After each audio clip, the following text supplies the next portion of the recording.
This video is about Zen and the truth and about enlightenment, about becoming a stream enterer, becoming a sotapanna, really getting it, really getting enlightened, understanding Zen, understanding about the truth. Now, when does this really come up in our normal everyday lives? If you're an American or if you're kind of your everyday, ordinary person, well, someone comes up to you and says, "Are you concerned? Are you concerned with the truth?" You're probably going to run the other way or think that this person is mentally ill or confused in some way. But when we talk about Buddhism, when we talk about enlightenment, when we talk about Zen, when we talk about mindfulness and detachment, when we talk about the way, the path, the Tao, waking up, we're talking about the truth. We're talking about our true nature that the Buddha spoke about, that Buddhism is about.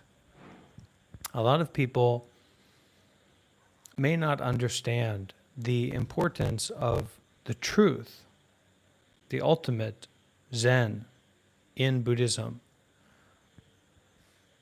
Maybe thinking that Buddhism is about following precepts, or Buddhism is about having more pleasurable experiences in the mind, or that Buddhism is about like your ego becoming enlightened.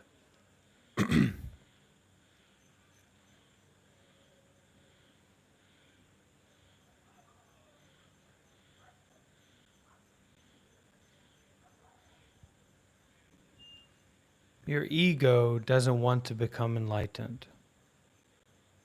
Yourself doesn't want to understand the truth, doesn't want to understand Zen. You don't want this. You don't want the truth. Just like Brad Pitt, Tom Pitt, whatever the guy's name is, said in that movie. You can't handle the truth. You, Y-O-U, cannot handle the truth because the truth does not rely on you. The truth is not about you. The truth is not something that you can have. Being concerned with the truth is not being concerned with the self.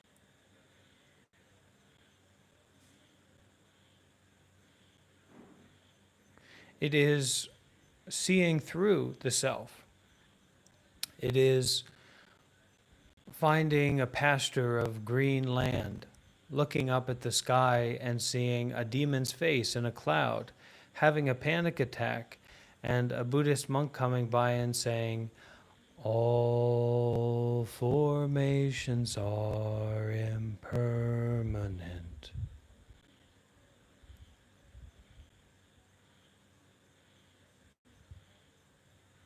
And it's not intellectual. There's never going to be an intellectual place in Zen, in truth, in the ultimate. There's no intellectual there. There's wisdom, there's true reasoning, but there's nothing that's known by the common people or in our common vernacular as intelligence. Being intellectual, being smart, having a smart mouth, having smart ideas. None of this pertains to the truth or wisdom or anything at all.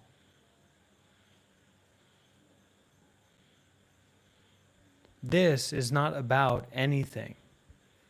A cloud is not about anything.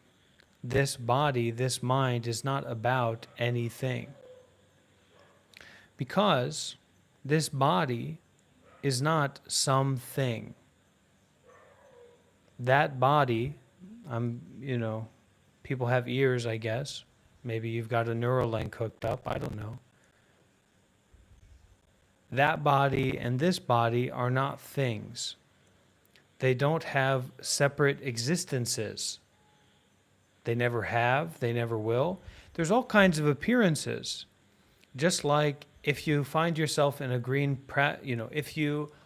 if there is a green pasture in which a body mind seems to be experiencing something, and that thing happens to be a cloud, and that cloud takes the appearance of, or appears to be, a demon's face, and then you flip out, or there's a flipping out that happens.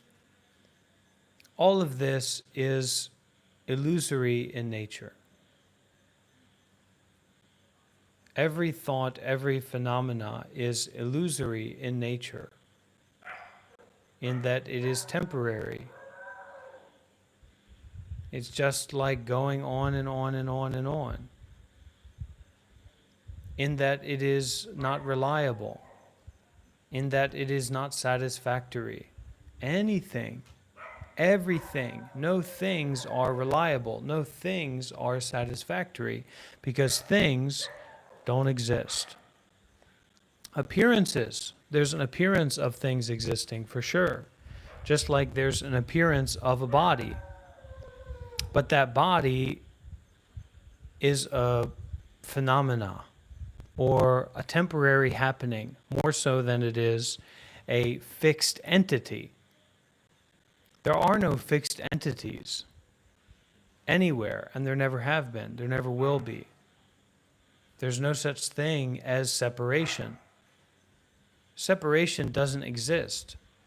Appearances of separation exist, but separation as like a true reasoning, as like a quantum reasoning. If you can access your quantum reasoning for a moment, your wisdom, separation doesn't exist. It's never existed. There's no such thing as separation.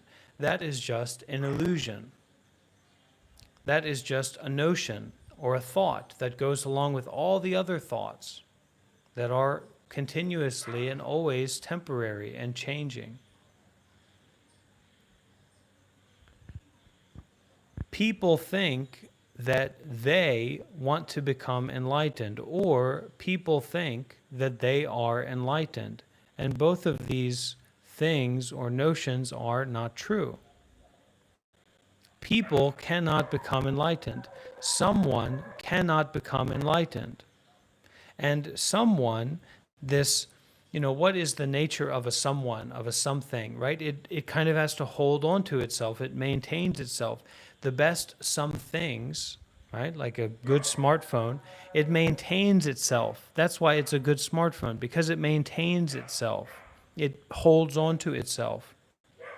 So this teaching, actually understanding Zen, actually understanding enlightenment, dissolves that grasping, dissolves that understanding, dissolves that someone. Actually, it doesn't do anything, because that someone was never there.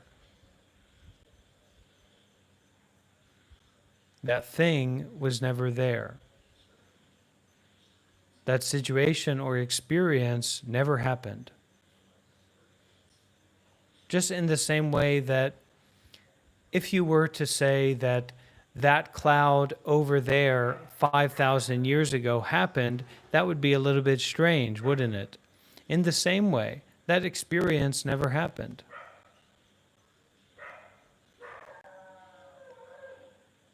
You never existed. There is no you. It is a kind of fantasy, a kind of delusion, a kind of a breeze, a wish-wash, a bit of whiplash, okay, a bing bang boom, a huzagu, a ouija, a goombada, a dee, okay? That's what the self is. That's what your real true life is. A wimba, a kubis, a jimbala, a krumba. It's nothing, okay? And that nothing is not a thing, right? It's no thing. It's not a thing. Nothing is not a thing. That's why the word is nothing. And that nothing doesn't go along with any kind of rejection, because there's nothing to reject. this teaching or this expression of not someone is not against anyone, because it's not coming from someone. It's not towards someone. It's not someone. It's about not someone. And this would be, what would this be? This would be theory, okay?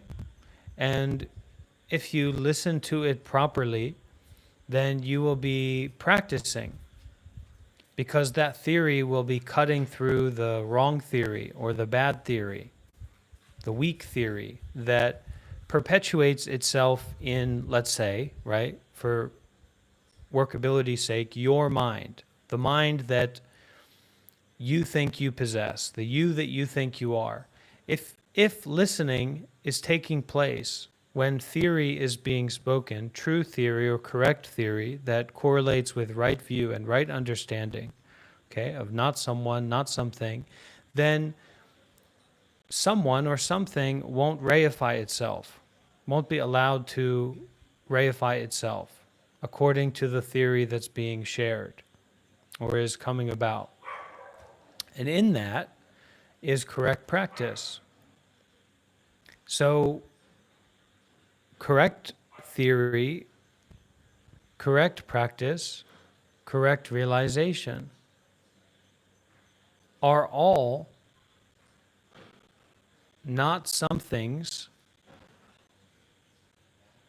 concerned with not someone.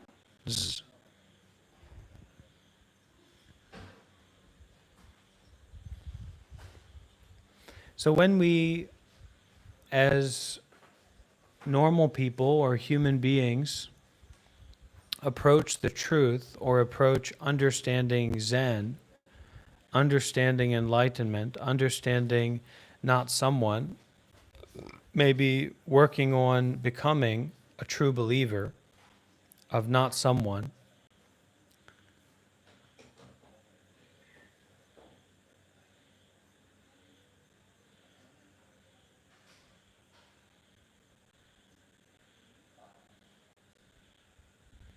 we will have to learn how to detach, how to forgive, how to abandon, how to put down, how to relinquish.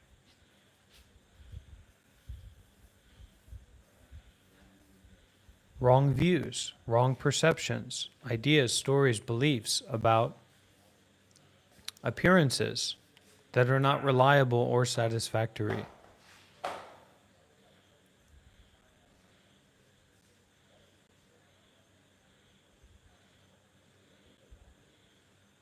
The roadmaps are inauthentic. Even the truth is not something you could understand. And the truth can't be denied. It can't be obfuscated. It's like a brilliant light on a clear day, right? There's nothing that can stop that light. And anyway, the nature of us as human beings breathing and being alive is that light, even if it's covered by clouds. So even the truth is not something that can be said to be true. How much more so these roadmaps that are being presented, these ideologies of self-fixated enlightenment belief.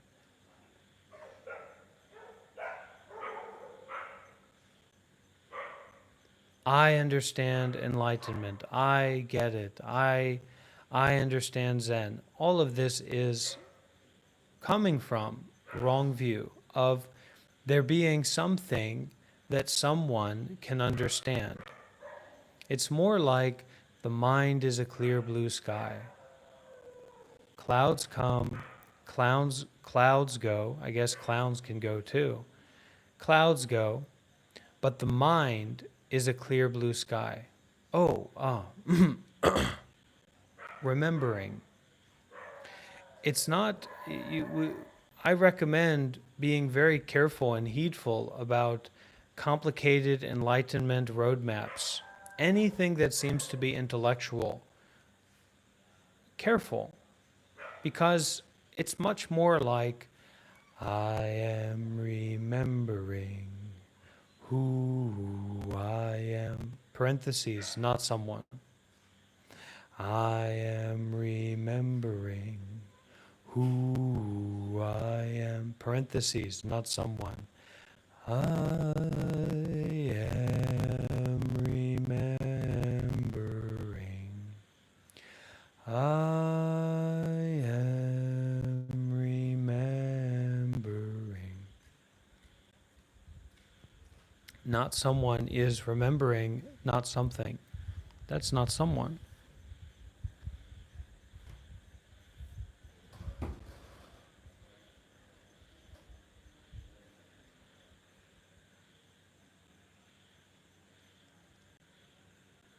Without knowing what the destination will be, and upon getting in the vehicle, feeling suffering and uncomfortable, dare to go. Dare to sign up, dare to participate, dare to give.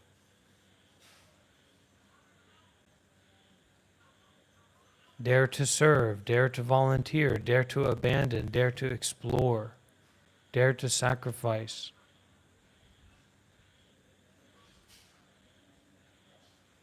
Everything. From my side, from my view, it's going to take a little bit of that to go nowhere, to get nothing, to be who you already are not, which is someone.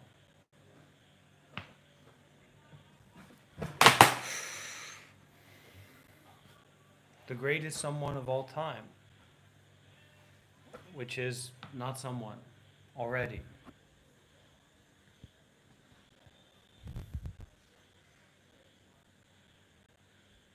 When we don't participate in giving, when we don't participate in generosity, and for Westerners, for Americans, doesn't get much dirtier than this, does it?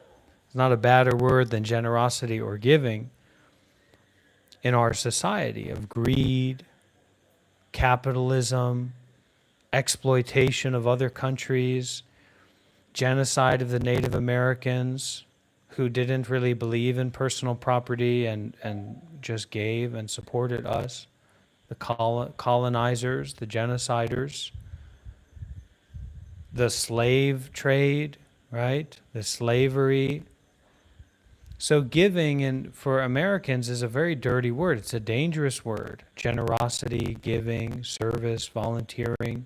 It's very dangerous. But if we don't practice to live like that, to give, to share, to do for the others, to use our possessions for the others, to use our time for the others, then we are crooked. People who don't have active relationships with generosity are crooked people.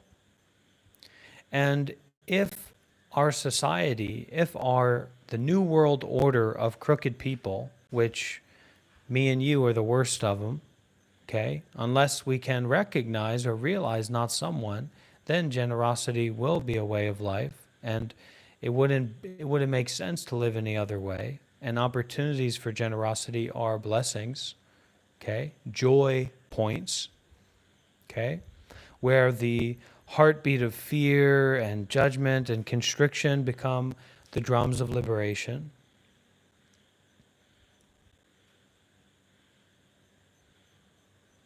So if we didn't have so many crooked people like you and me running the world and the societies, everything, no problem.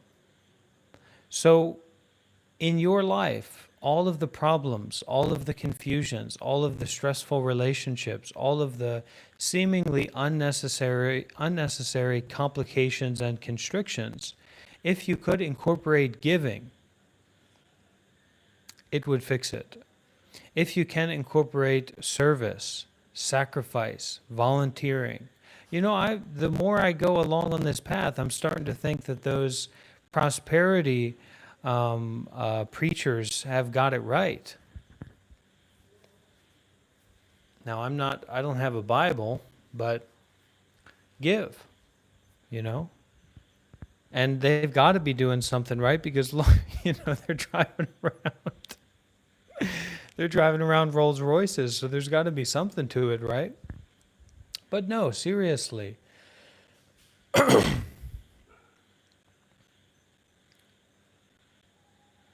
If you consider yourself a real human being,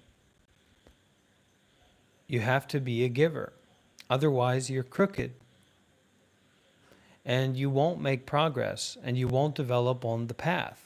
If you're interested in enlightenment or truth or Zen or whatever they're calling it, awakening, transcendence, fourth stage, okay? You just have to become a giver. So giving is the entry point to the path. Once again, we're getting into Buddhism because I'm willing to detach from being perfect or being idealistic about Zen or enlightenment or this coin, okay?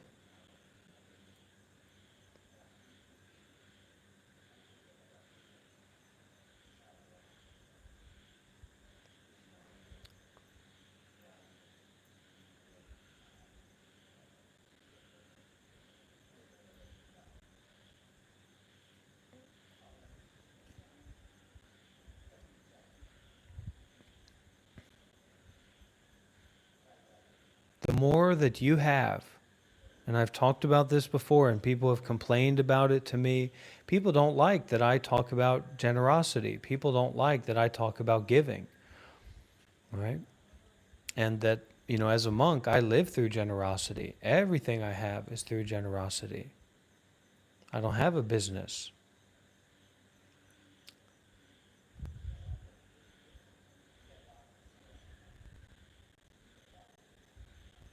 The more that you have, the more that you need to give.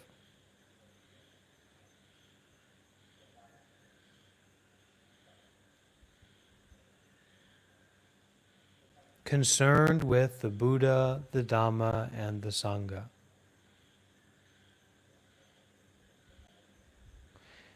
To be concerned with means to be involved with. It means to be connected to. It means heart to heart, mind to mind. It means there's an energy there. There's a connection point there. There's an accessibility there.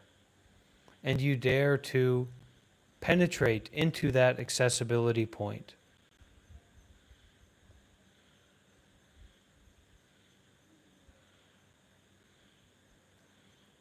We will give here at Tabarwa in India. We will give. I will give. I'm a giver. Okay? You need something. It's amazing. I'll help you out. I'll try to make sure that you've got what you need. Send me an email or whatever.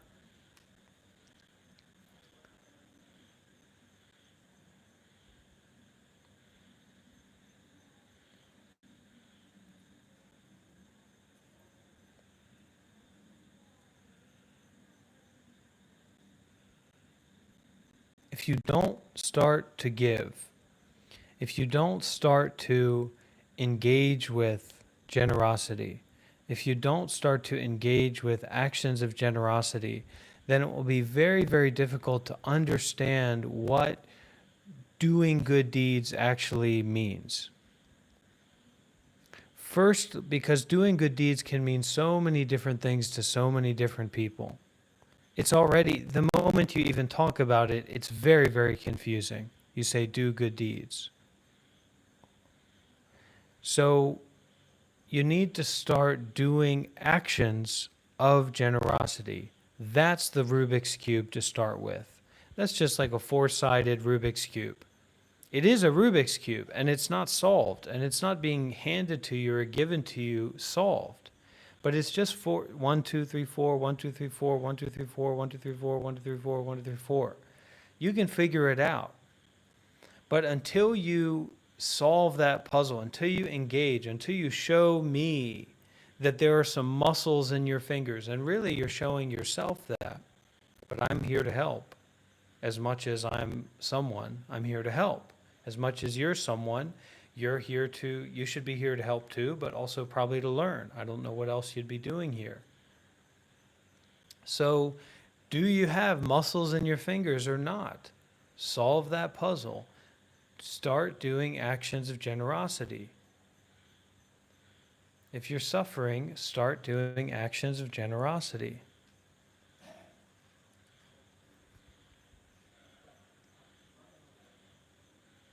Brand new information just came out from Fox News today. If you start doing actions of generosity, your life is going to just change around very, very quickly. So take up the Rubik's Cube's puzzle, 4x4 sides, easy puzzle, to start doing actions of generosity. What does it mean, and what is the effect of starting to do these actions of generosity seriously?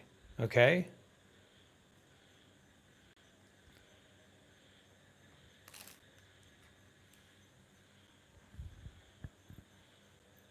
Because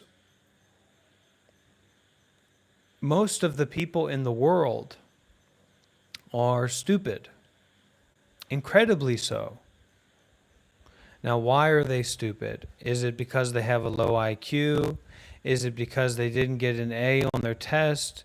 Is it because they, someone didn't like them, or someone made a judgment about them, or they have a stutter? No. It is because they have not figured out what it means to do actions of generosity, and what the effect of that is, and what the importance of that is. That is stupidity. Okay? Someone who doesn't understand the importance of dana, doesn't understand the importance of giving, doesn't understand the importance of sharing, volunteering. Now, this is the other side of the stupidity, okay? The coin has two sides. This is the other side of the stupid coin. That an intellectual understanding of this has anything to do with the answer. Where that person goes back into their ego, says, oh yeah, this guy's the stupid one because everybody knows about it. It's not about talking. It's a Rubik's Cube. It's a puzzle. It's a mechanism that needs to be unlocked through intentional effort and engagement. And through that unlocking, we can continue.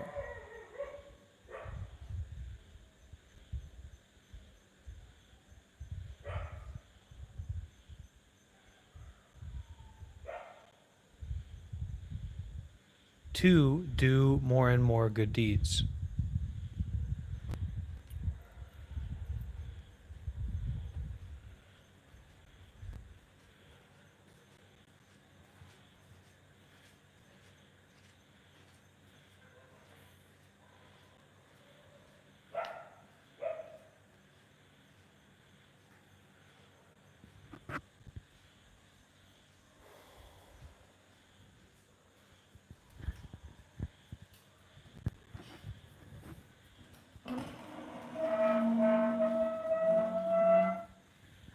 Questions, comments about enlightenment, Zen?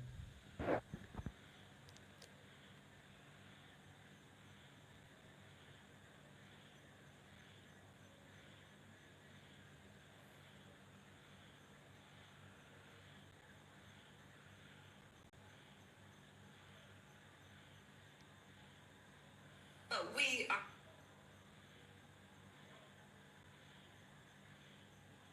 brand new information. Brand new information from Fox News.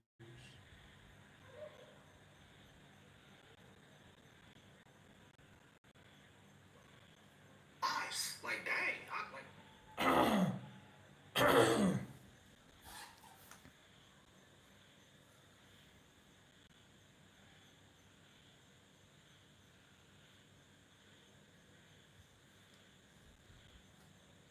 The less you give, the more stupid that you are.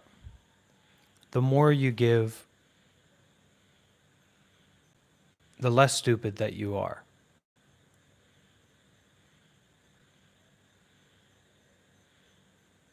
Work with it. Flex it out. Work it out. It's a problem when a monkey with 10 fingers tries to solve a simple Rubik's Cube with their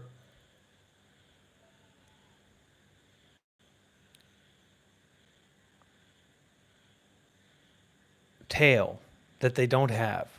Okay? Human beings don't have tails. More and more, solving this puzzle of generosity, more and more, limitlessly, continuously exhausting oneself in generosity. So what is generosity? And in this stupid society that we've grown up in, this society lacking in a emphasis and efficacy of generosity, we're not allowed to ask any questions. What is generosity? What is the self? Why am I here? Why do I need to go to this school? Why do I need to pass this test? Why do I need to memorize this? We're not allowed to ask any whys, and we're being forced to adopt those policies, those views, those concepts. Nobody here is being forced to adopt anything. This is my house. This is my live stream. Okay? Nobody's forced to be here. You don't want to be here, I don't care. This is my house. This is my YouTube channel. Okay? There's no force here. Someone's forcing you to be here, you let me know, and I'm going to get them out of the picture, okay? I've got my ways. I've got my monk ways to do that kind of stuff. You'd be surprised, okay? People, a lot of stuff going on, okay? Kelly. Let's see what Kelly Arthur has to say. Even if we have only the smallest gift to give, it is the gift from the heart of intention, yes. In other words, we don't have to wait until we have enough, yes. Give, give, give. Waiting until you have enough is waking up and then spending the rest of your life in bed because Starbucks wasn't automatically delivered to your door. You've got to get up. You've got to get up and give. Get up and sing. Get up and dance. Get up and breathe. Get up and move. You've got to give up. You've got to give away. You've got to give out. Giving, giving up, giving away, giving out, giving in, surrender, giving. What is giving? What is giving? Now, what giving is not is kicking dirt around, okay? Now this, I'm really a very generous person. There's a lot of things I shouldn't tell to you people, but I open the book because I don't care about my life in that way, okay? Let it all fall apart.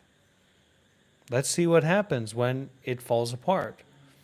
So this item here is very useful. This is a very useful item. This is a valuable item, okay? You can't have it. But if you are walking around and you see a homeless person, America is a very sad place to be, and you kick dirt or you give them a napkin or you spit on them, well, you are giving in a sense, right? Or you give them some pennies and then I'm amazing, look at me. I'm handing out pennies to people. Look at me. So that is not really giving as much as it is a kind of just throwing around, right? Giving relates to value. So once you start to ask what giving is, right, now we have an inroad, we have an opportunity to question what is valuable to us. What is valuable to you? Where is the value in your life? Now, we've got, I'm sure we've got a bunch of poets, we've got a bunch of diary writers in our community, in our group here, which is fine. But I would ask you to keep your poems to yourself, your diary to yourself, and in this sense, keep asking the question, what is valuable to quote unquote me, which there is no you. You is a delusion, not someone. Okay? We're here talking about not someone. So when I say you, I'm kind of tickling your eye, okay? I got my fingers, I'm tickling your eye, all right? So that you will see that the I is vulnerable. The I is built on vulnerability. The nature of the I is vulnerability. The nature of the self, the I, the me, the you, is temporariness, sensitivity, falling away. So the power of I, the power of self, is not good power, weak power. The power of not someone is a good, reliable power. And your mind will become destabilized when you start to practice this way. It needs to become destabilized. Because the mind that you imagine, that is being imagined, okay, to possess a mind, is inherently wrong, fake, illusory, built on greed, anger, and delusion, or built on grasping, built on chasing, built on suffering. So taking out the root of someone through deep, meaningful questioning, such as, what is valuable to this, to me? But what is that me? Well, we can find that out. We can penetrate that by looking at these points of value. But you're not going to know what is valuable to you unless you can give away you. Because your eyes will be covered. You have to take the hand off the eyes. And that is the hand of giving. Giving away, giving out, sharing out. Okay? And you won't know, because we're talking about the truth. We're talking about power. Okay? We're not talking about platitudes and philosophies and belief systems and ideas and stories. That's not what this is about. If it's about anything, it's about not being about that. If it's about anything, it's about not being about that. Okay? So in that it is not about that,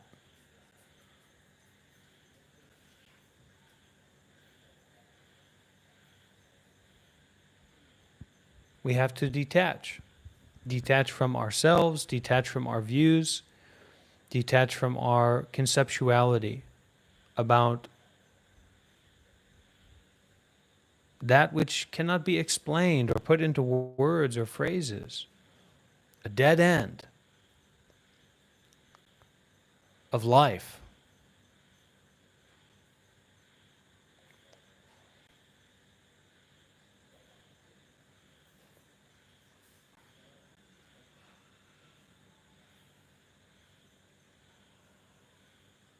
Defending oneself means that you don't get it. Means you're wrong. Means you're not in the club. Okay? So watch very, very closely when you comes up to defend itself. That is a learning point. That's a turning point. Turning point USA or turning point Yugoslavia, wherever it is. That is a turning point.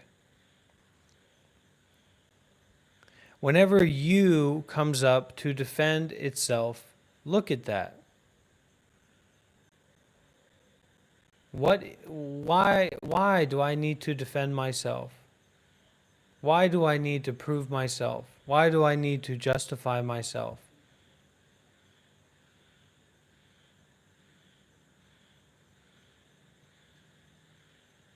And the depth of the question is the lack of immediacy of an answer. 99% of the time, that's the case, right? The easy answer is just a trick. The wonderful, profound answer is not reliant upon time, not reliant upon responding to a question, but more like an answer that grows out of that great questioning. And if we, as illusory people, can be in a state of interestedness, that's good.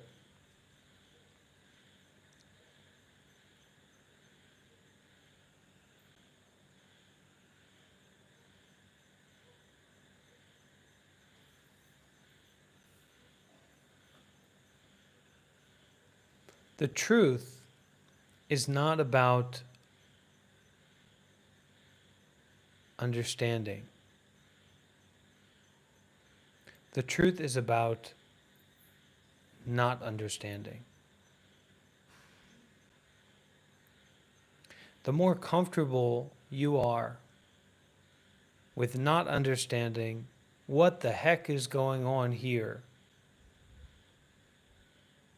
the more fully the you will be able to dissolve enough to see clearly the unnecessariness of putting everything into all these separate somethings all the time.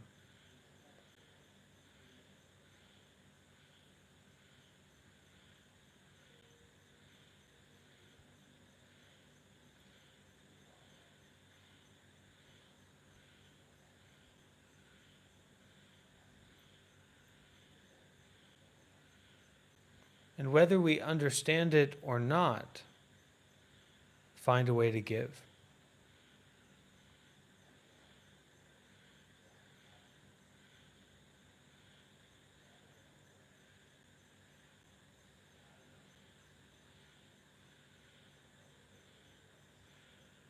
Find a way to get up and give.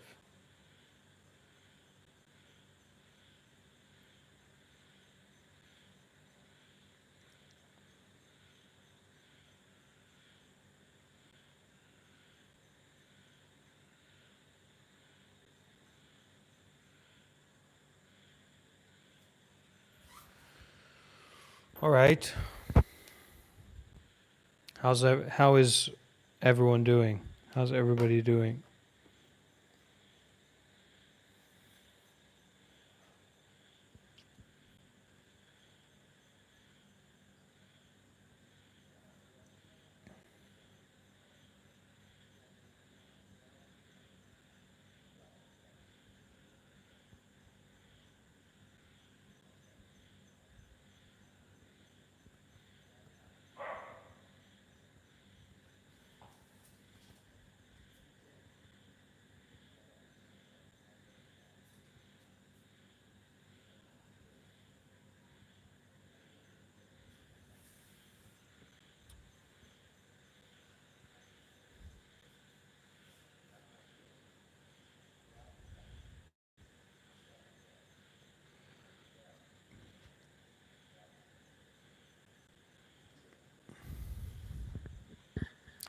I'm in a fight for my life. That's how I'm doing. You better watch out. Everybody better watch out. I'm in a fight for the truth. Okay?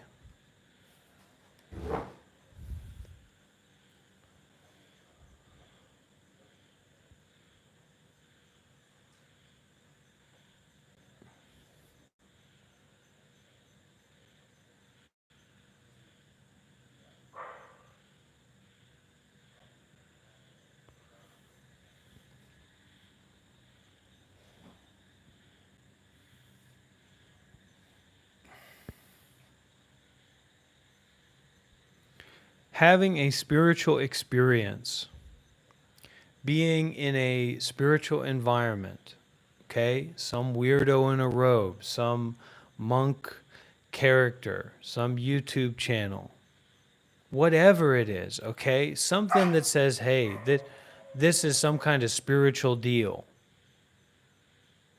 We've all got preferences, okay? So I'm not going to complain about bad taste. I've got good taste.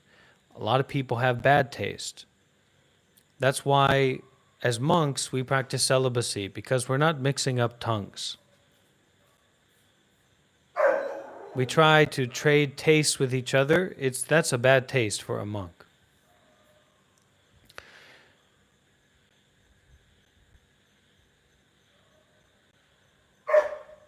Regardless, woof, woof.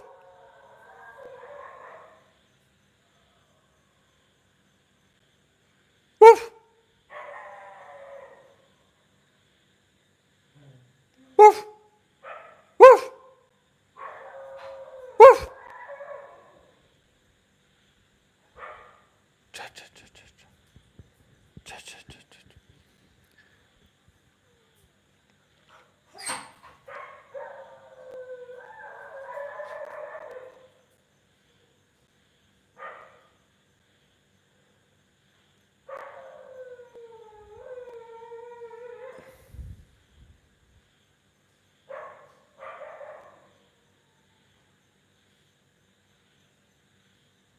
When you go to have a spiritual experience, first of all, shut up.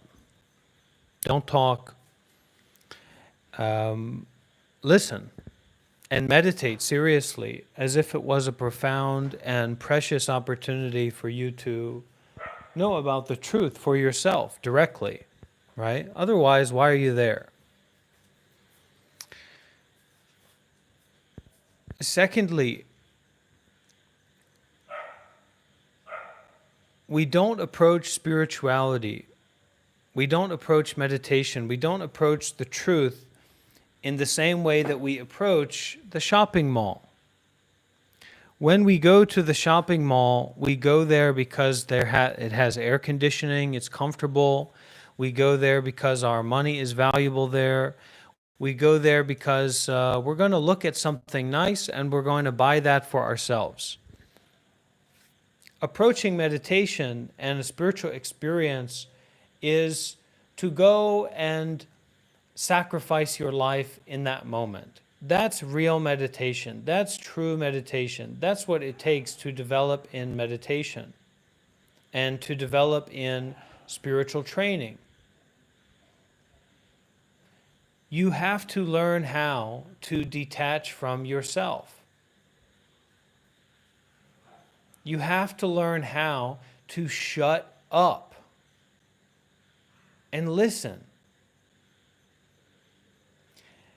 And from that learning point, from that practice point, that development point, that's when we can have, with other practitioners, usually not with a teacher most of the time, but with other practitioners, meaningful dialogue around the truth or the Dhamma or the teachings that isn't about grasping, isn't about ego, isn't about our self-identity complex. We're here to sacrifice our self-identity complex.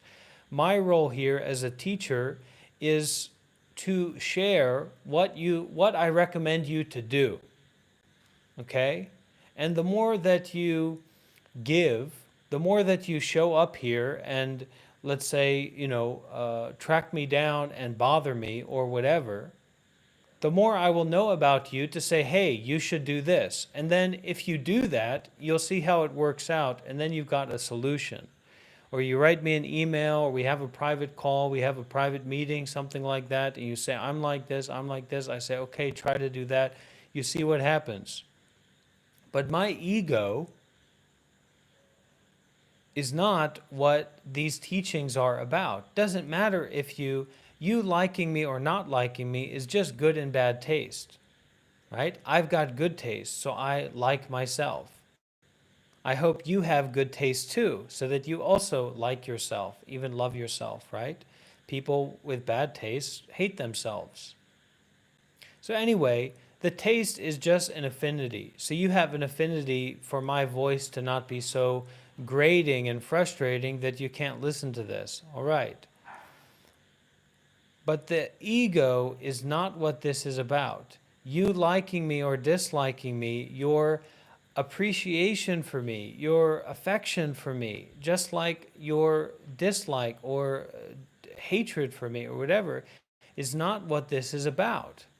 It's not what Buddhism is about. It's not what the path is about. It's not what helping other people is about.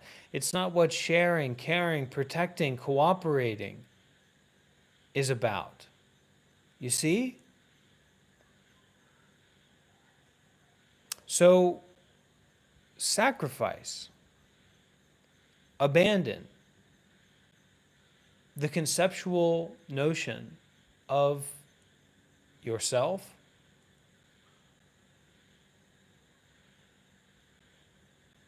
and someone else,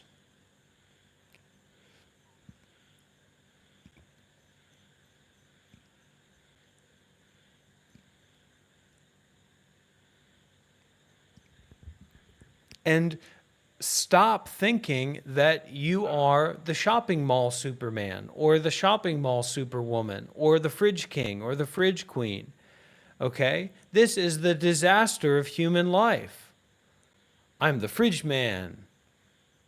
Opening the fridge, I see something I like, I get it, I have a taste. I'm the fridge woman, I go into the fridge, I see something I like, I take it, I have a taste, all right. Stop it. That's not what this is about. And when people come in and go out, jumping in, jumping out, it's because that's the fridge king, you see? That's the fridge queen. That's not someone's personal identity or personal choice. That's the fridge king and queen going about their business. And of course, the non binary fridge agents, the agents of the non binary spectrum. Shout out to the Native American people.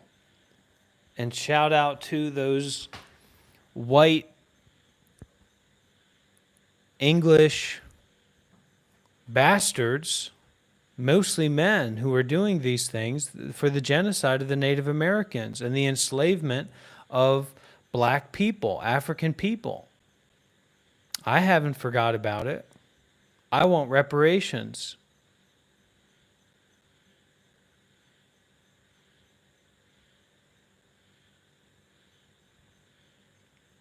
I don't doubt it, Kane. I don't doubt that. That's why you're not here in India, because there's not a fridge for you to use. There's no AC here. The food is not particularly. We had a lot of people getting sick from the food. There's no AC. The electric goes out. The water goes out. Okay, we don't have a washing machine. It stinks. It's so hot. You sweat every day. It's difficult. And that's what it takes to be a spiritual powerhouse, to be a dynamo, okay, to be big, strong, big, bad Bante, okay, or your version of that, your version of a spiritual powerhouse or a teacher or whatever. It takes sacrifice. It takes going into suffering. It takes going into the depth of what you don't like.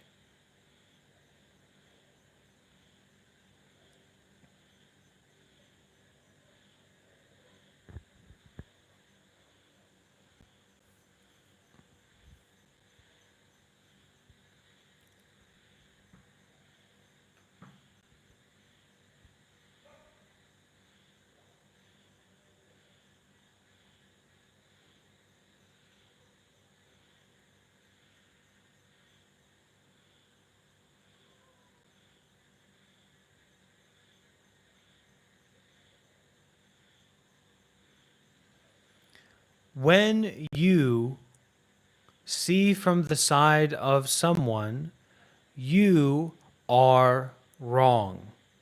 Every time, all the time, again and again and again and again and again.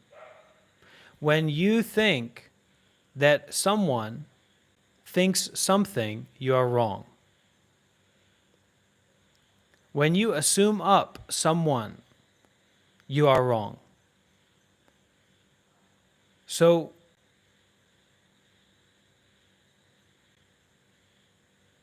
just shut up.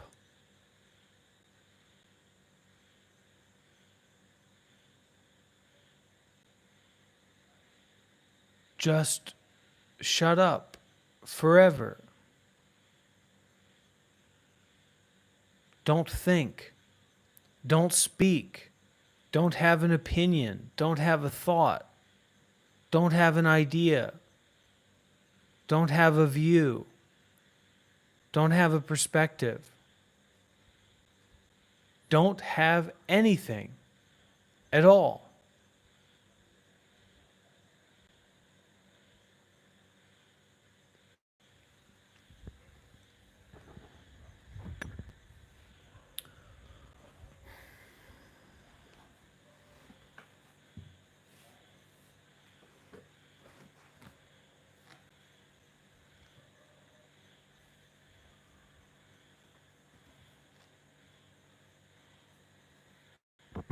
You know who gets to speak? People who sacrifice. People who give. All right? People who show up. That's who gets to speak.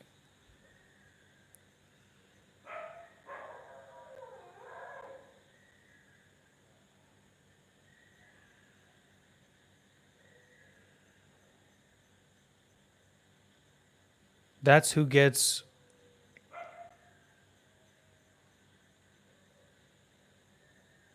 the position of responsibility. That person who gives, who sacrifices, who shows up.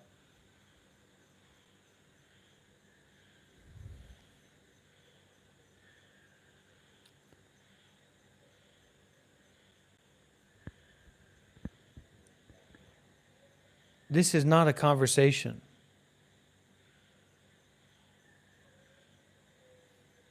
There is no conversation.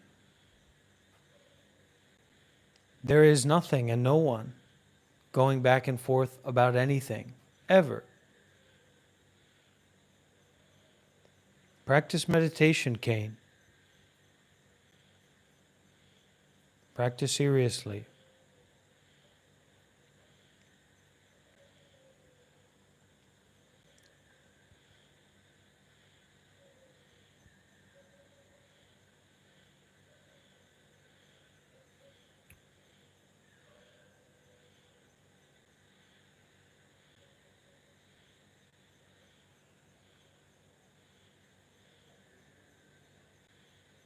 You are not someone, Kara. You are not a real person. You have never been. Which is an invitation to reflect upon the power of what? Not someone.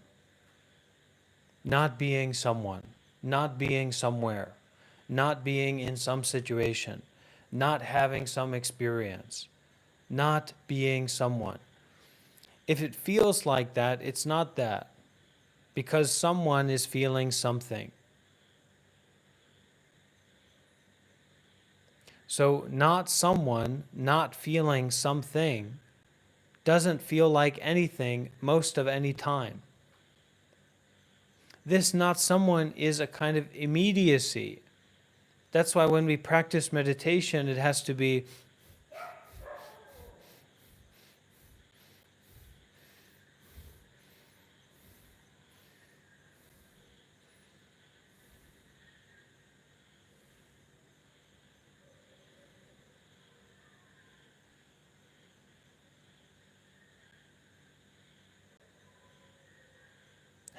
immediate, has to be direct. It's not a movie. All these movies of someone's and some places and some situations and some particular times, etc., have polluted the mind to such a degree that practicality is only about money, sex, drugs, power, control. Life is about freedom, and realization is also about freedom. So the training is much more like physical training, like developing your capacity to meditate for longer periods of time, like developing your capacity to lift up heavier and heavier weights, like developing your capacity to speak about nothing, or developing your capacity to not speak about something. Or more poignantly, to detach from the idea you have about yourself. That is to free out, to release out, to resolve out in such a way that doesn't rely on someone to do that. You just do it practically in the way that you can do that now. So the idea that you have about Bhante, for example, ideally just be in a state of listening, but detach from that. The idea that you have about the teachings of the Buddha, detach from that. Not in creating a philosophical system or a belief system in your own mind to move on from here with, but detach from that now.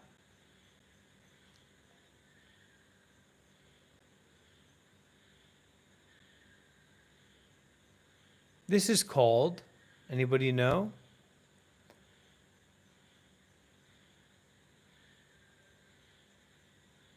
Mindfulness and detachment.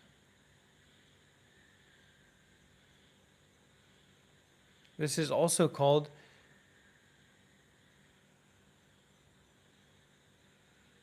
Chitana Vipassana or Dhamma Vipassana. Special seeing. Seeing with detachment. That's leaving a comment that says emptiness is not seeing with detachment. Okay?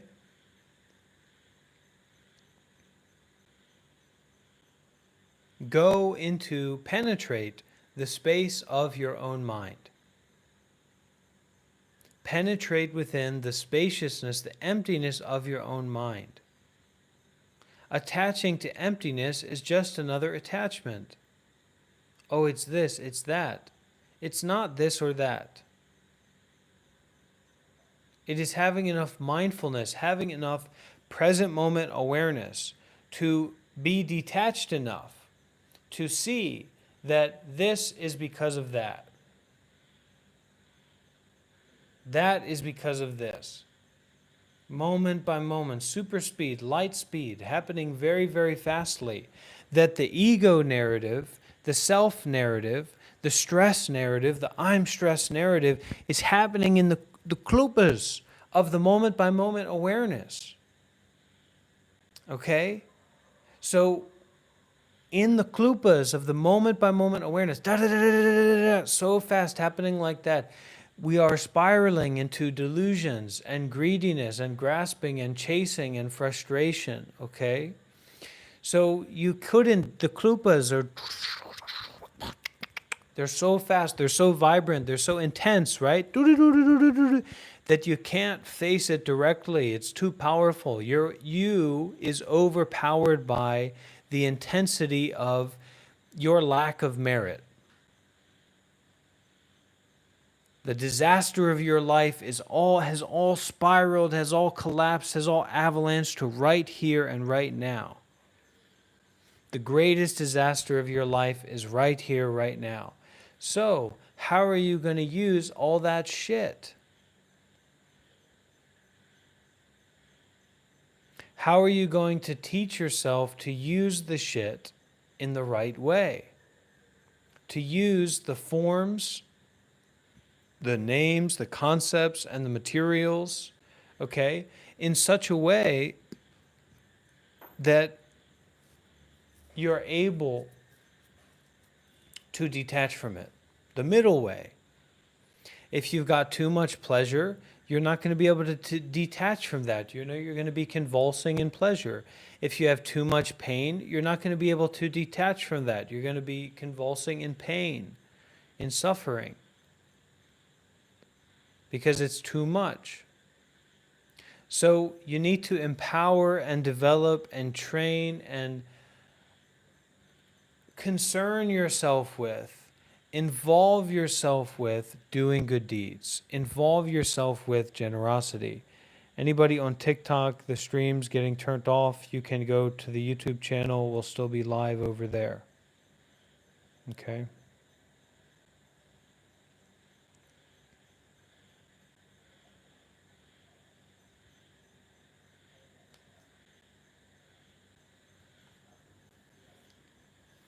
I think a lot of people are disappointed that, the Discord server was shut down. And you should detach from that. I also have to detach from that. That was a very precious place for me and something that I built, largely on my own. And to abandon that and to renounce that is very difficult. Still continues to be difficult. But this is the important teaching. Detach from that.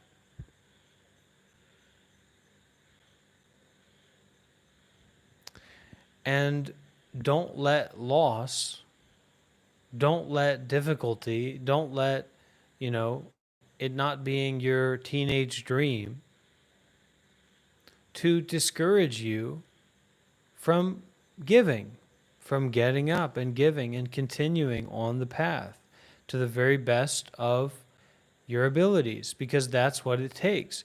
Buddhism is not about having a more pleasurable life. Buddhism is about becoming free and helping others to become free. It's about freedom. And in the meantime, we exploit, we take advantage of the opportunities to do good deeds. You see? That's the message here.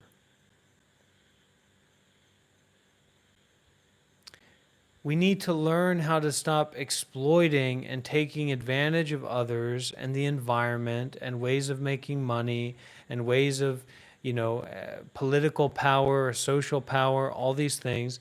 We need to learn how to start exploiting and taking advantage of all these opportunities to do good deeds, to serve, to volunteer, to get concerned with, to donate, to give, to help, concerned with the Buddha, the Dhamma, and the Sangha.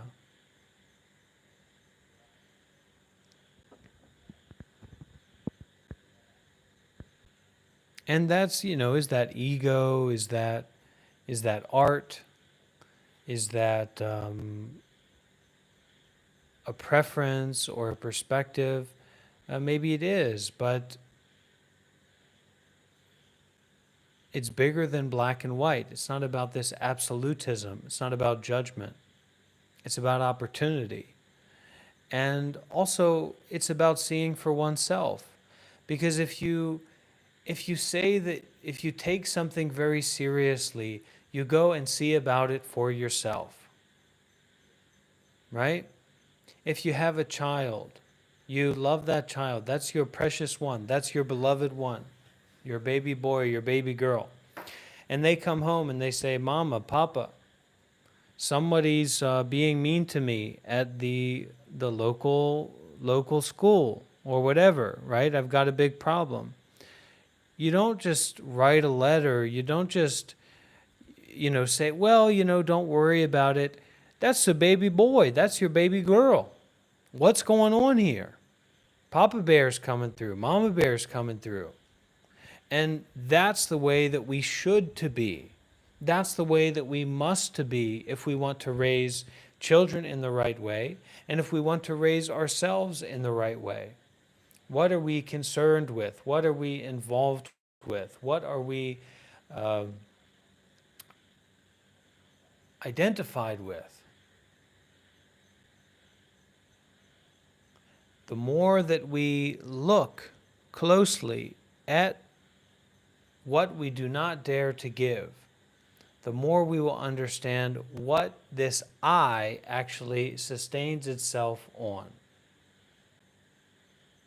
And once you approach daring to give what you do not dare to give, that is when the I faces certain scrupulous dissolution. Indubitably.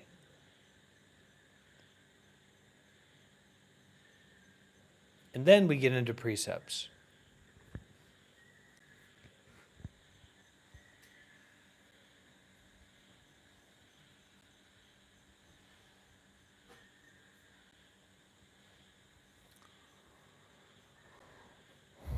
Okay, we have a good group here, 21 people, so we've had about more than an hour Dharma talk, okay? And we can see, does anyone have any questions or wants to share some experience with the group? Do we have any questions? Namo Buddhaya.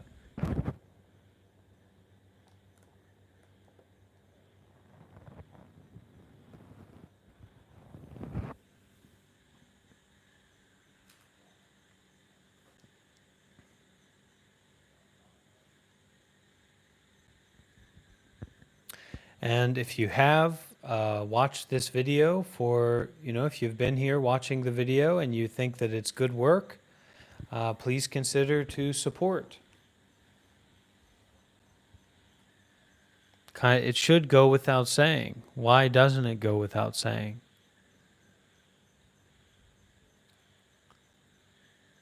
If you believe in this, you should consider to support, to help.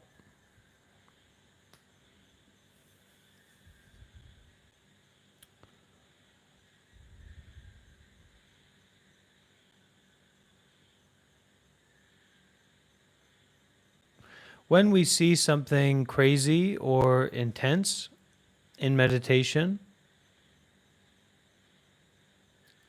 as long as you know that it doesn't matter, then you can look more and more and more closely. But once you are in the position that this matters, or this is about something, or this is about someone, or da da da da da, that's when you really need to detach from that vision, that idea, that experience.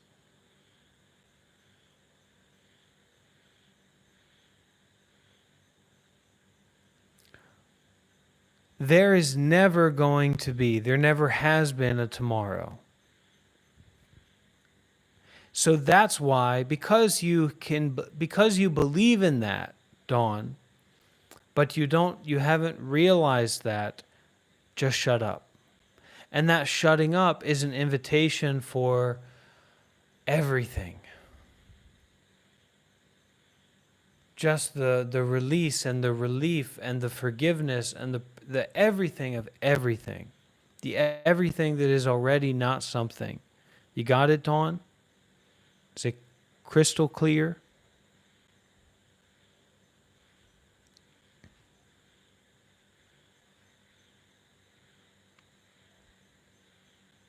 Empower yourself.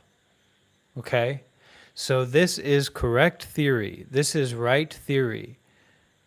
Listen, and as you listen to it, that's practicing. Okay? So your listening and practicing should be the same. Now, what you pick up from that theory, apply that and practice more deeply in your life, and you will empower yourself.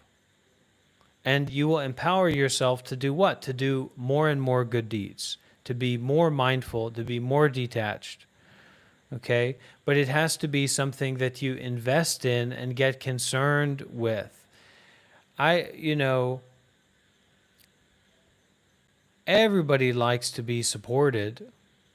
Everybody likes to feel considered, to feel loved, to feel appreciated, right? Everybody likes that.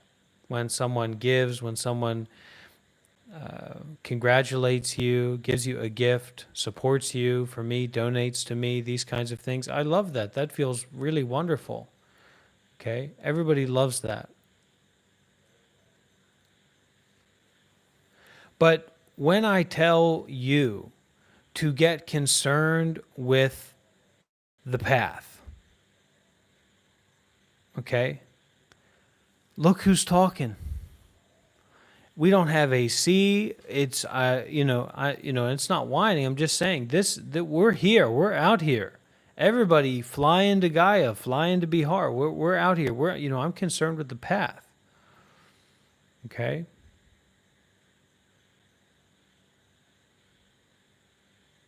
And I recommend you do the same as much as you can and in whatever way you can. To give in such a way that individuates you, that is an action of independence, that is an action of freedom, that is an action of renunciation, that is an action of sacrifice, that is an action of gift giving. Okay? And celebrate giving. Not in the way that the colonial pilgrims celebrated giving.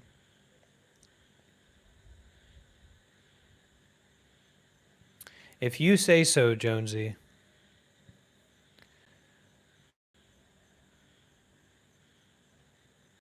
Everything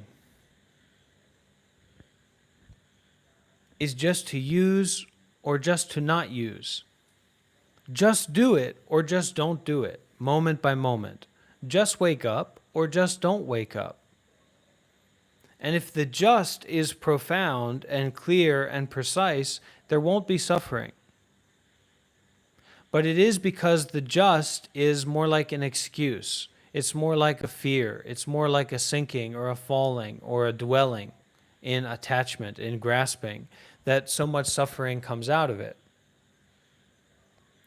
If you just didn't show up to work, then you would just not show up to work. If you just showed up to work and just worked, that's all that it would be. But it's because all these other layers of self, of story, of desire, of greed, of fear, of anger, of complicated thinking come up that you lose yourself, meaning that you assume up a self or you assume up an unnecessary story that perpetuates tension and anger and greed and delusions, etc.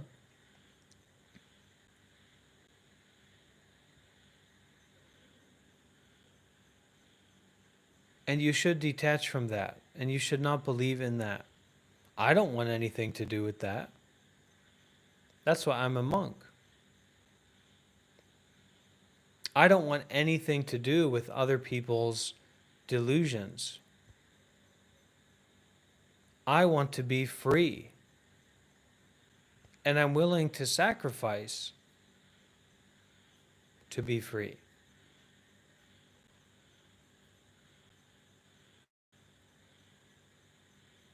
People who do not become monks or nuns or yogis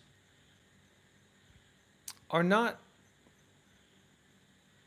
separate from freedom, but it is more that their freedom is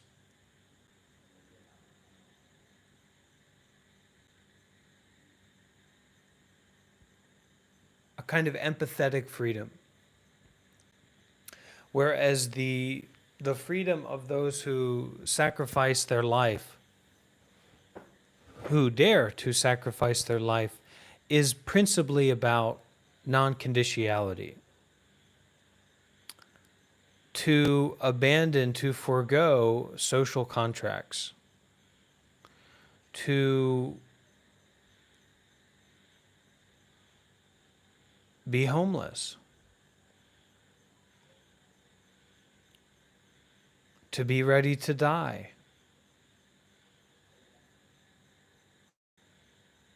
to not have a husband or a wife,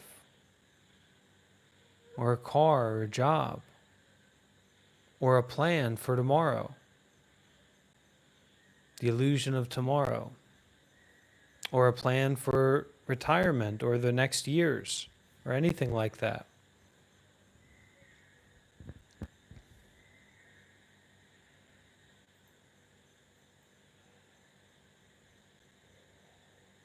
Practice more and more seriously,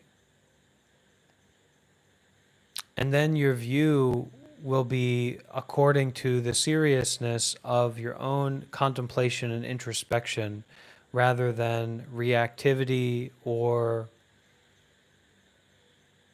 like trying to reify your position, trying to reify your personal importance to someone or in some situation or related to something, because that's not really going to help with anything besides being more selfish and more confused. Okay, do we have any other question?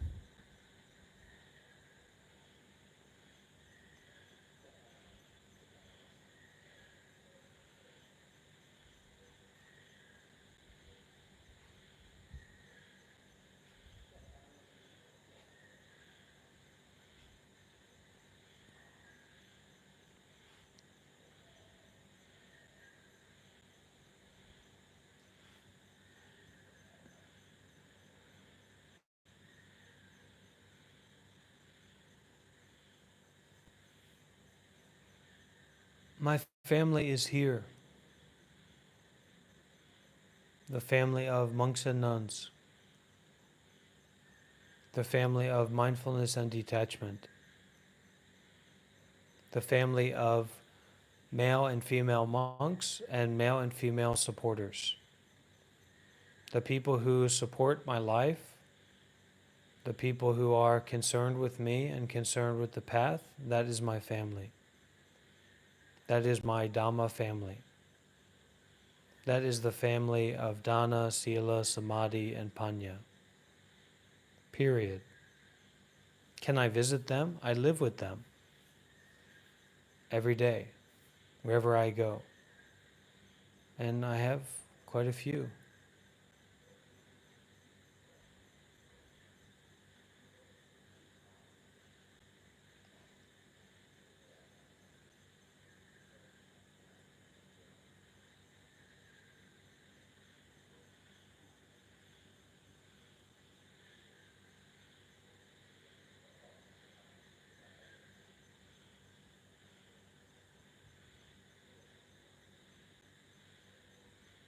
As much as possible during this time, during these times, sink, sacrifice, die into meditation, die into not understanding, die into not being someone, lose everything as much as you can. Be free of yourself, or be willing to detach from the thoughts, the ideas, the perceptions, the stories that come up as I'm speaking, or as speaking is happening, as these principles are being shared. Detach from that. Dwell in mindfulness and detachment. Whether you're breathing, or you feel the temperature of the air on your skin, or you're looking at me, or you're hearing this voice, or you're moving around, you're changing position, just be mindful and just detach from that. And die in that. And breathe in that seriously and intensively to the best degree that you can. The deeper you can go into that uncomfortable death of present moment experiencing, not someone, just experiencing, do that.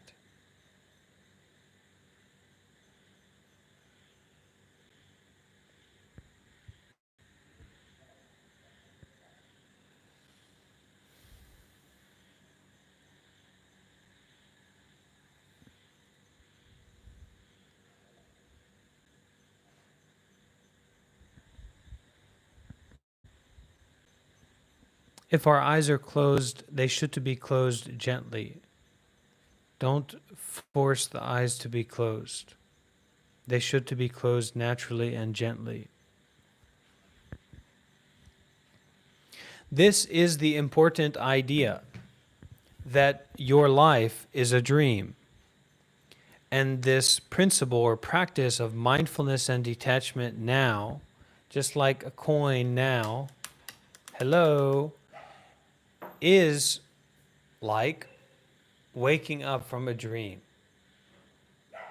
And so as you have awoken from that dream, let's say, and that dream starts to come back in, you're dreaming again about someone, some place, some situation, some experience, some time, detach from that.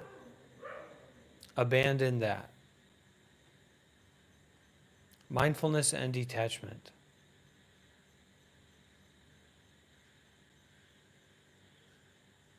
And forgive that. Forgive the affiliation with the dreaming state.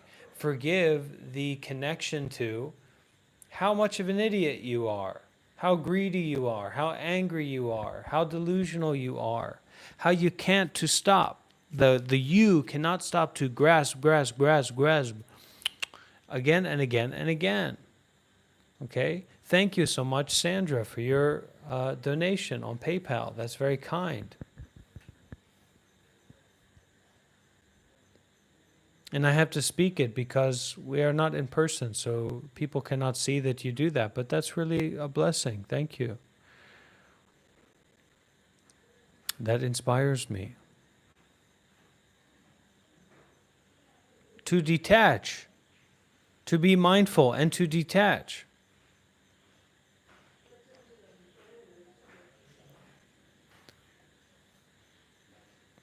When you focus in on your attachment point, your grasping point, that point, whether it's mental or physical, in which your identity perpetuates itself,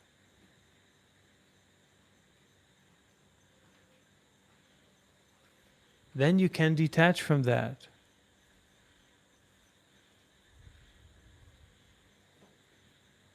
Then you can forgive that.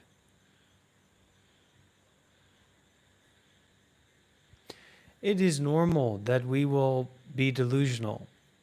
And a lot of the society or culture that people have is blaming others for how delusional that you are. Okay? It's your fault. It's even more so, it's your karma. You have to deal with it. And if you follow the teachings to practice generosity, to follow precepts, to practice meditation seriously, then you can empower yourself to root out the wrong view that you are someone or that anything is going on here at this moment. No thing is going on here, which is nowhere in particular, at this moment, which is nothing. No such thing as a moment. This moment, that moment, it's nonsense.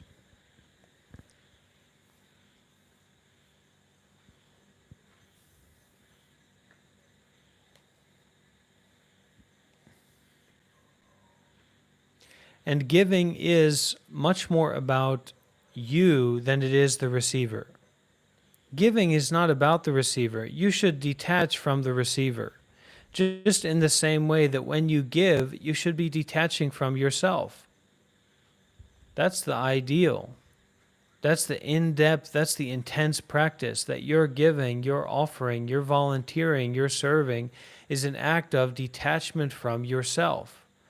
And so in the same way, what you give or how you serve, I mean, yes, I like good coffee. I like good tea. But how you give and how you serve is not as important as how detached you are in that giving, detached from the other person as well.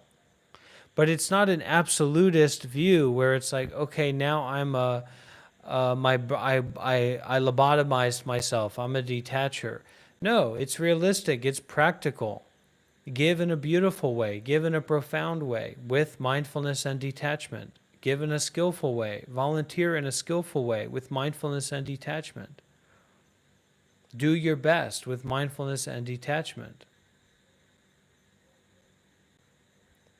Concerned with the Buddha, the Dhamma, and the Sangha. That's what I recommend. But you have to see for yourself. Otherwise, you won't know about it.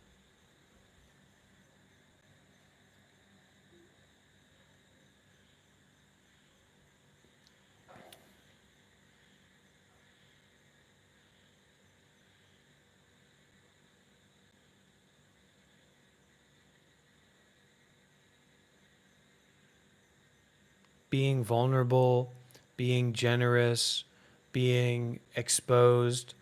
For myself, it's good. I like it. I like to share my experience. I like to share my view. I like to share about myself as much as I can. With what? And concerned with what? And about what? And to support what? Mindfulness and detachment. Come on, everybody. Maybe we're starting to get it.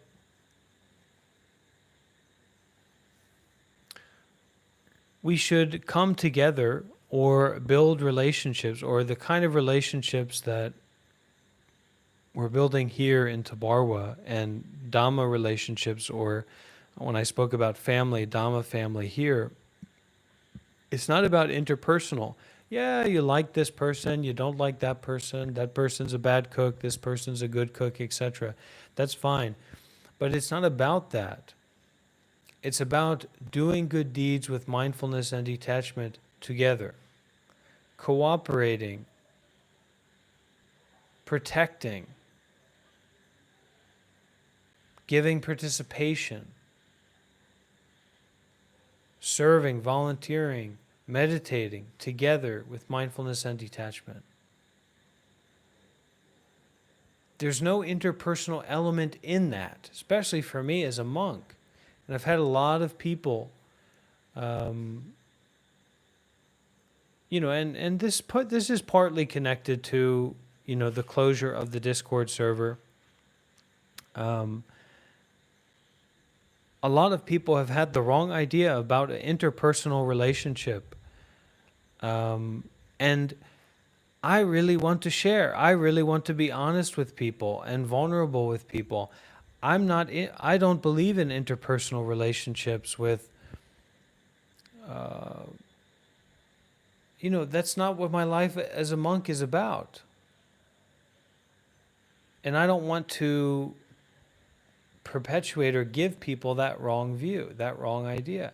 Yes, I try my best to be friendly. I'm here to help.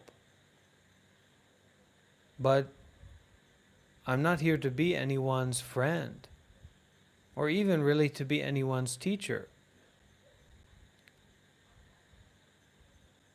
Maybe to be a brother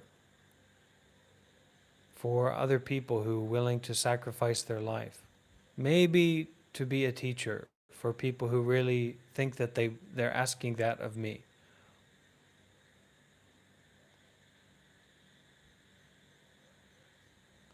But that's not what this, my work and my life as a monk is about. That's not what I'm trying to build up, right? Build up a community of friends is not what this is about. Build up a community of donors? Yes. Build up a community of volunteers? Yes. Build up a community of practitioners on the path? Yes. Build up a community of Western monastics? Yes. For sure.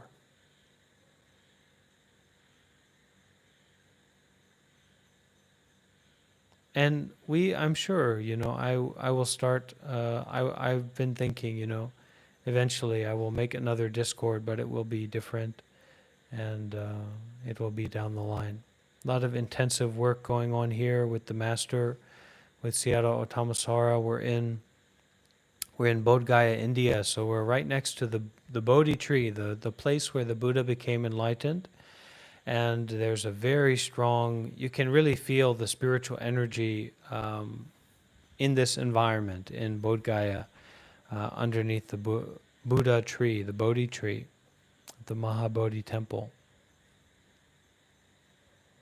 So a very intense period of practice here in India, and we have some people flying out from the West, some people from our community here to join and participate, and I expect more people will come as well to get involved.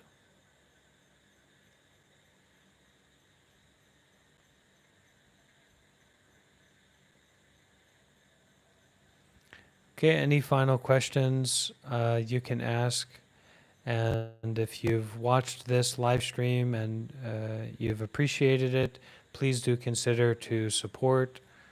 I know that someone gave like a super chat. That's okay, but probably better to use PayPal or something. And just leaving a like on this video helps more people to come across it. Sharing the video with your friends if you think they're into like spirituality and stuff. Leaving a comment later on, if you have a question to come back to. And, please don't limit yourself, in terms of supporting this work.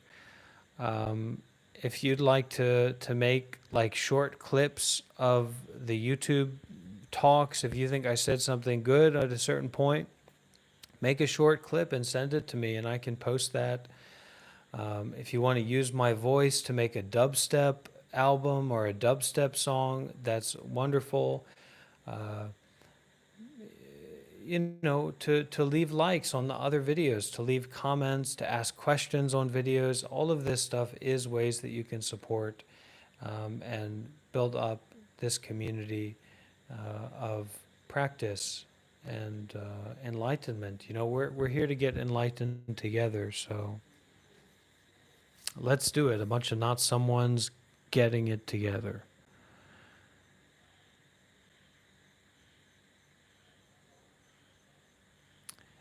Chris Black, the main object of meditation that I recommend is not what you want to hear. You either can't or are unwilling to do what I recommend. So take as the object of your meditation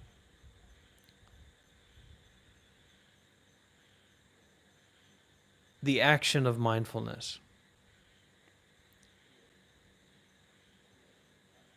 Take the action of mindfulness as your object of meditation. The present moment action of mindfulness. And what you get involved with as you're practicing like that, detach from that.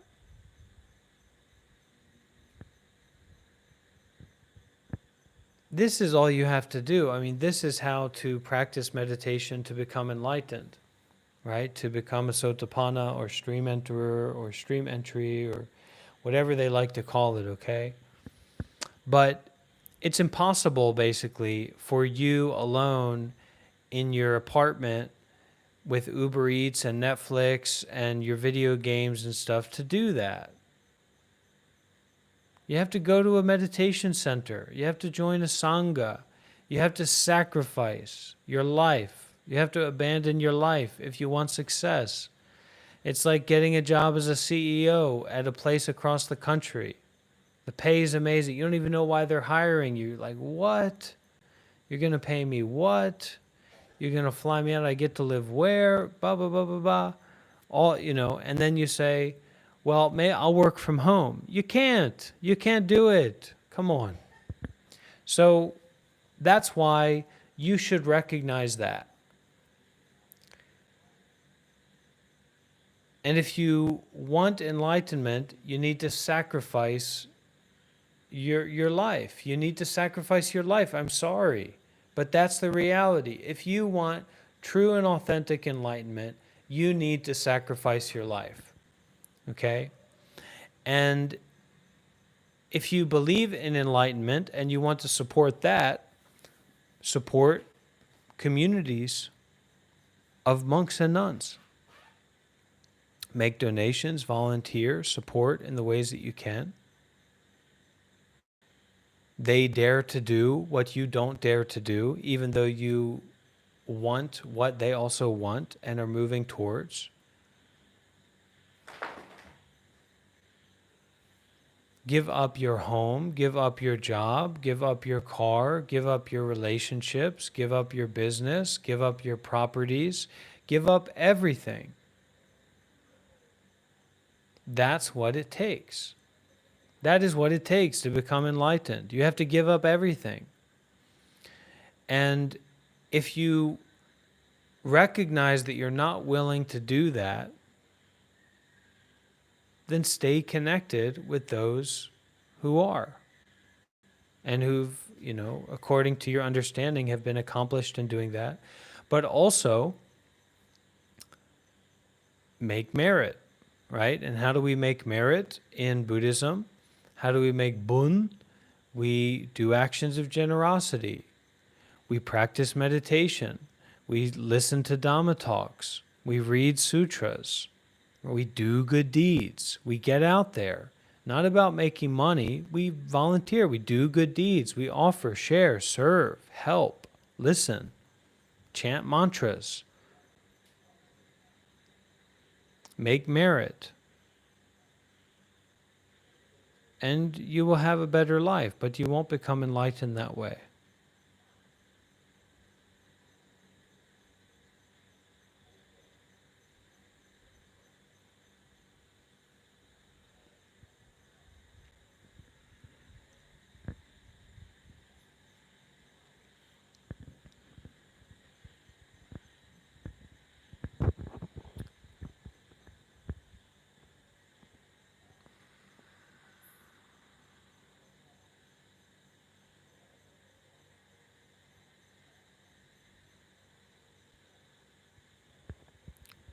Let's sit together as we bring this to an end, and let's practice meditation together.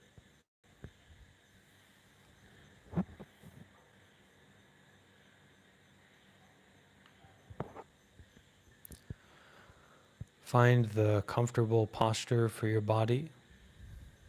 It doesn't matter, you sit or you lay down or whatever. Just be comfortable.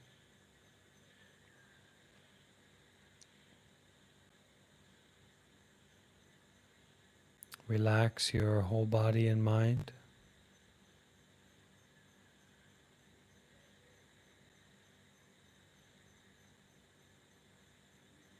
Let your eyes to be gentle and easy to close. Relaxed, closed eyes, gentle eyes.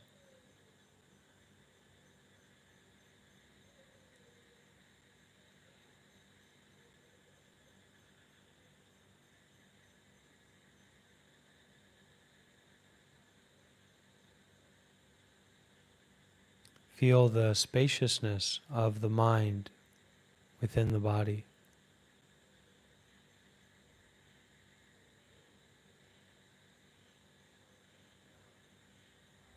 The whole body filled with the space of the mind.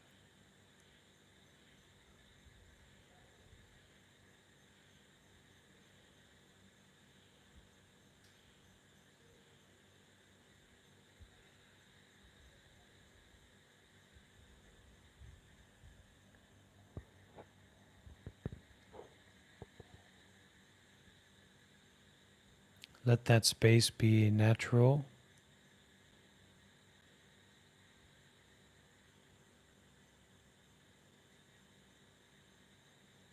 Make sure each part of the body get to enjoy that spaciousness.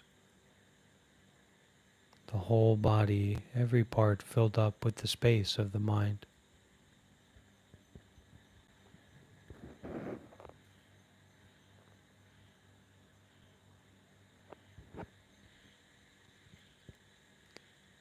Let the mind relax into the space of the body.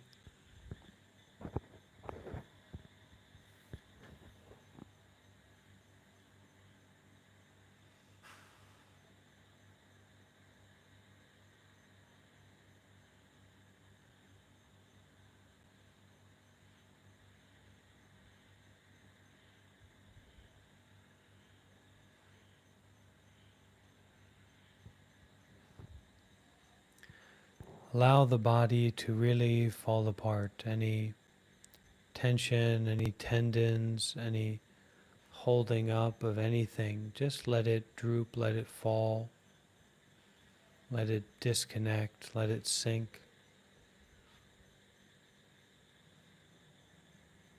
The whole body filled to the brim with the space of the mind. Each moment or aspect of breathing happening, taking place within the space of the mind in the body.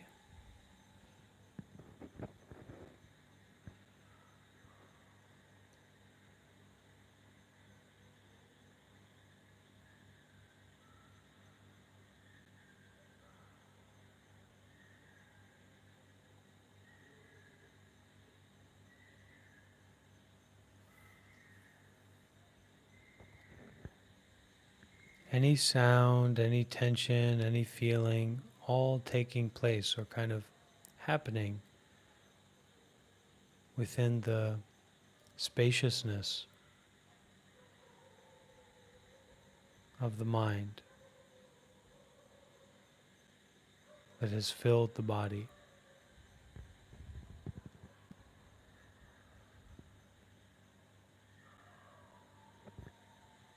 Any time that a sound or tension or thought comes by, any time that something pulls or sticks or gets a hook involved,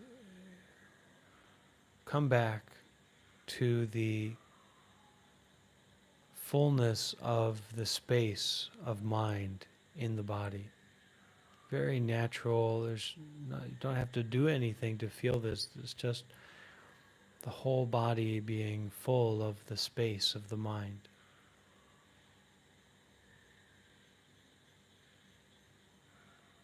And any tension or tightness, let it relax.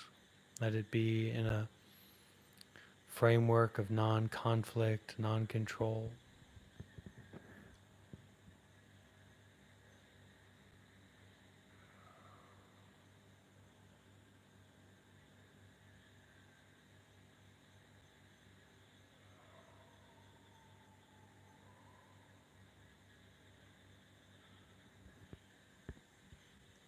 Start to allow the feeling of space within the body, the mental space within the body, start to allow it to leak out and flow out from the body, just wherever it happens to flow out from.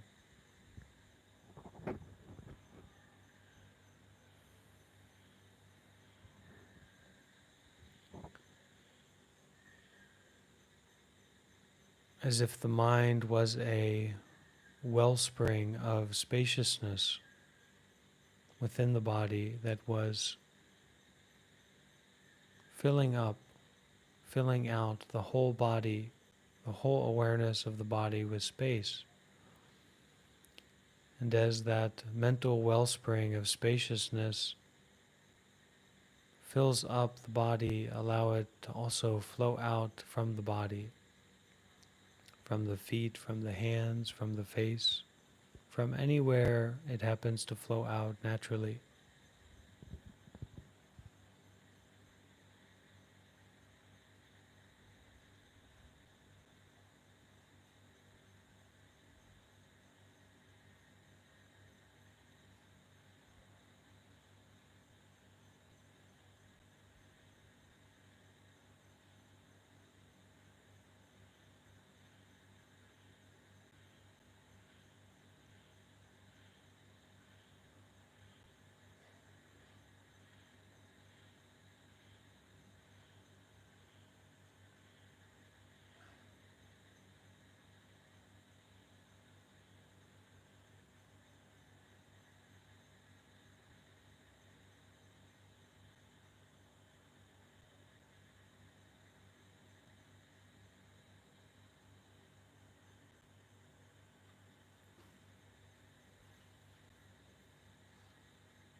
be careful not to waste this opportunity. So, no sleepiness, no grogginess, no fading out, really enjoying, enriching, brightening the spaciousness of the mind within the body, the whole body full of space, and that space flowing out, very aware, very present in this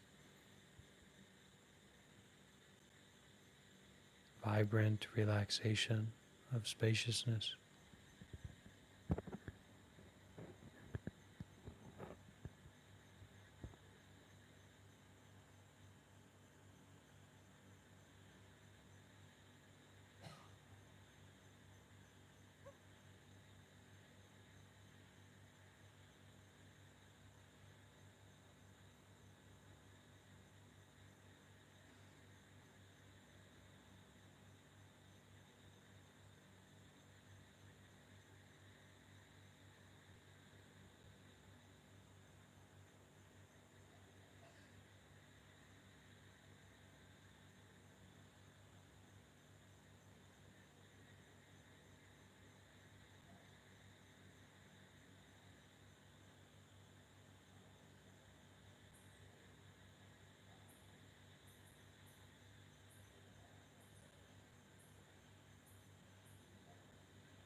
Now, in this overflowing of spaciousness, based in the body, flowing out, no right or wrong, no judgment, no control, no controlling or not controlling, the allowance of the mental wellspring of spaciousness to fill out, to fill up the whole body in a state of relaxation, and that spaciousness of relaxation within the body, the vibrancy of it, allowing this flowing out or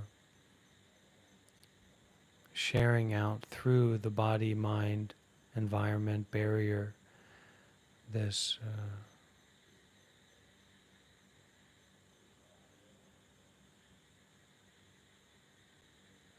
flow of abundancy, of awareness. Nothing complicated, nothing constricted or rigid, just allowing the flow to take place.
sinking, falling, dwelling in this abundancy of awareness. Mindfulness with detachment, not stuck anywhere, not stuck any thought, any feeling in the body, the pervasiveness of spaciousness filling up the whole body, even starting to fill up the whole mind and flowing out from the body and mind. Body relaxing, heart relaxing, lungs relaxing more and more, but not cheating out sleepiness for vibrancy. Full depth of awareness and deeper into the source of this mental wellspring of spaciousness within the mind.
Let the breathing be a flow supporter when needed. Breathing happening, flow of spaciousness continuing and returning to the source of that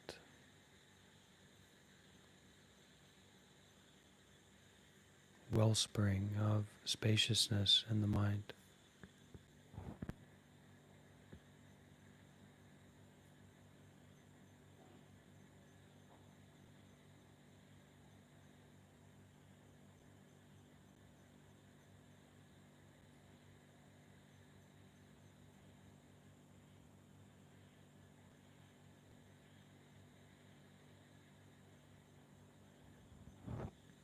Even if it feels happy or enjoyable or something we want, mindful and detached, not to cling, not to stuck anything.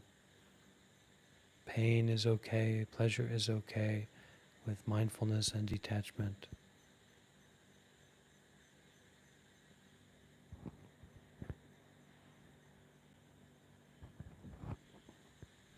Not someone, just experiencing, not grasping, just flowing, just aware.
deeper and deeper into the wellspring of spaciousness within the mind, abundancy and vibrancy of mindfulness and detachment, not someone, not some place, not some situation, just to be mindful only, just to be experiencing only, just to detach from only.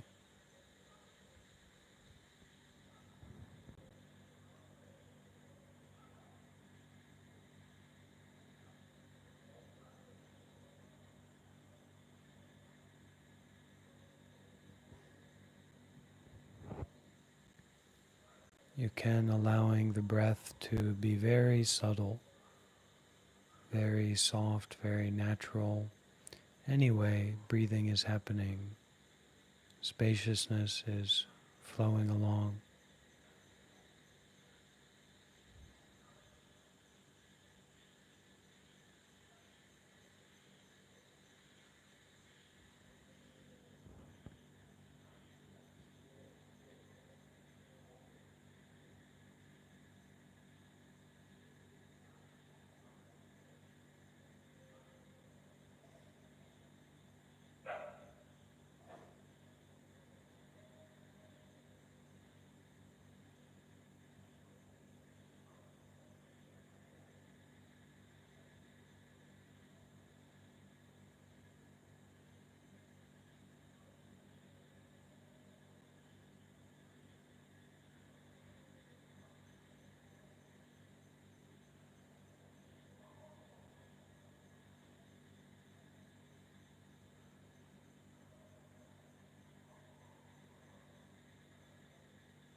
Every bump, every jolt, every flow, every pleasant, every unpleasant or drowsy, just to be mindful and to detach continuously,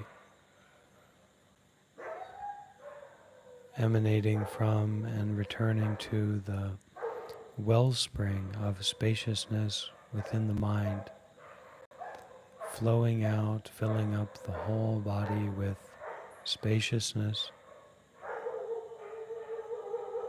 with not someone, not something, not some place, not some situation, and allowing the vibrancy of that spaciousness, that voidness, to even flow out from the body,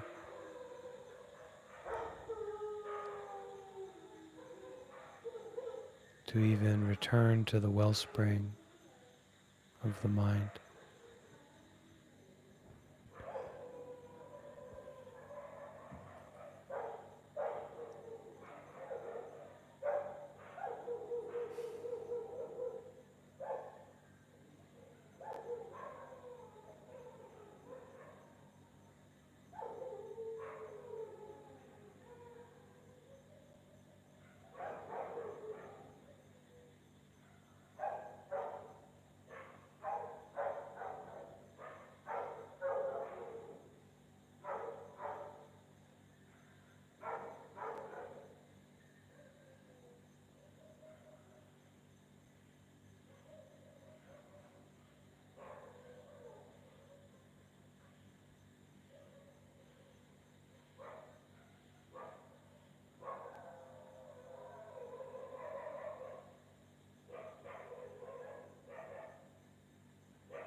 As our meditation slowly comes to an end,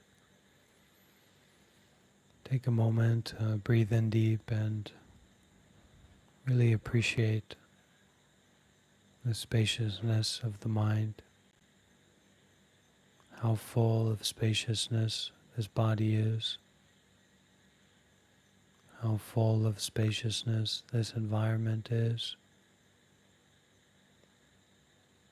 how little everything relies on things, how this body, mind, heart, this everything of spaciousness does not rely on the power of someone or some place or some situation or some experience. Recognize the ever new impermanent nature that is playing its sweet song in every feeling, sight, sound, smell, taste, touch, thought. Ever new impermanent nature expressing itself. So we can slowly start to open our eyes if they're closed, and we'll finish with a sharing of the merit.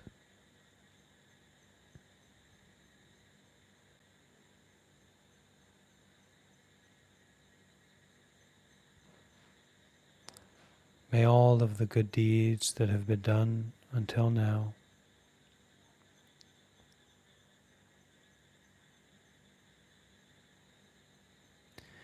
may all of the merits or good effects from those actions that have been accumulated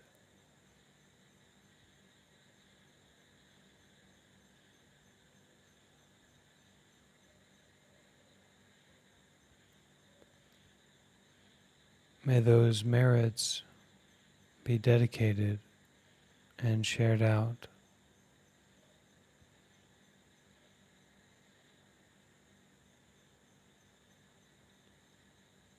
towards all beings throughout space and time.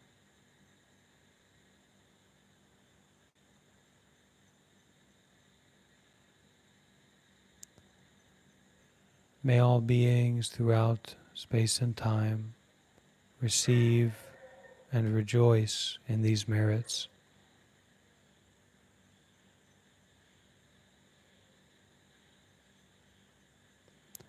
May it be, may it be, may it truly be. Sadhu,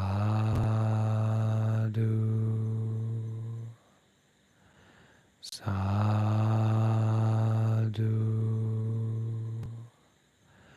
sadhu.